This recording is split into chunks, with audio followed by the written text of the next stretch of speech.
Sir Jaganmohan Reddy గారు jail యాత్ర అయితే మొదలు పెట్టారు. మొన్నైతే వల్లభనేని వంశీని పలకరించారు. ఇప్పుడు పోసాని కృష్ణమురళి గారిని కూడా పలకరించడానికి వెళ్తున్నారు. నెక్స్ట్ ఇంకా చాలా మంది అరెస్ట్ అయ్యే అవకాశం కూడా ఉంది. ఈయన బ్యాక్ టు బ్యాక్ ఇంటికి జైలుకి తిరుగుతారా సార్? రమ్య, ఇక్కడ గతంలో జగన్మోహన్ రెడ్డి తన తండ్రి మరణాన్ని జీర్ణించుకోలేక ఎవరైతే ప్రాణాలు కోల్పోయారో వాళ్ళనందరినీ పరామర్శించేదానికి ఓదార్పు యాత్ర అని ఒకటి చేశాడు. ఆ ఓదార్పు యాత్ర తర్వాత జగన్మోహన్ రెడ్డి గత 5 ఏళ్లలో ఏపీని ఏదైతే పరిపాలించాడో ఆ పరిపాలన తర్వాత అనంతరం జరిగిన ఈ సంఘటనలన్నిటికీ సంబంధించి అరెస్టులు జరుగుతున్నాయి. ఈ అరెస్టులు జరిగి వీళ్ళ నాయకులంతా ఒక్కొక్కరు జైలు పాలవుతుంటే మొన్ననే వల్లభనేని వంశీని కలిసి వచ్చాడు. ఇంకా పోసాని కృష్ణమురళిని రేపో ఎల్లుండో కలవబోతున్నాడనే ఇన్ఫర్మేషన్ అందుతోంది. కాబట్టి దీన్ని అప్పటి ఓదార్పు యాత్రలాగా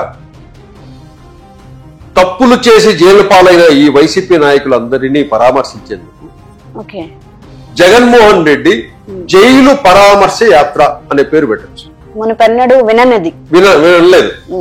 జైలు పరామర్శ యాత్ర ఇంతవరకు ఎవరు చేయలా. అటువంటి పరిస్థితి నెలకొని ఉంది. కాబట్టి ఇప్పుడు జగన్మోహన్ రెడ్డి ఇంకా ఈ పోసాని తర్వాత ఇంకా ఒక 50 అరెస్టులు ఉంటాయి.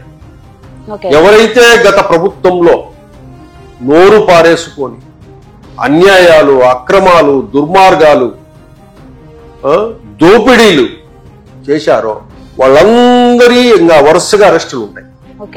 ఇంకా జగన్మోహన్ రెడ్డి దాదాపుగా ఒక 6 నెలలు 7 నెలల పాటు ఈ అరెస్ట్ అయిన వాళ్ళందరినీ జైలు పలకరించే కార్యక్రమం ఉంటుంది. ఎందుకంటే ఇక్కడ ఇంకోటి, ఒకరిని పలకరించి ఒకరిని పలకరించకపోతే గనక మళ్ళీ ఆయన్ను కొంతమంది దూరం అవుతారు.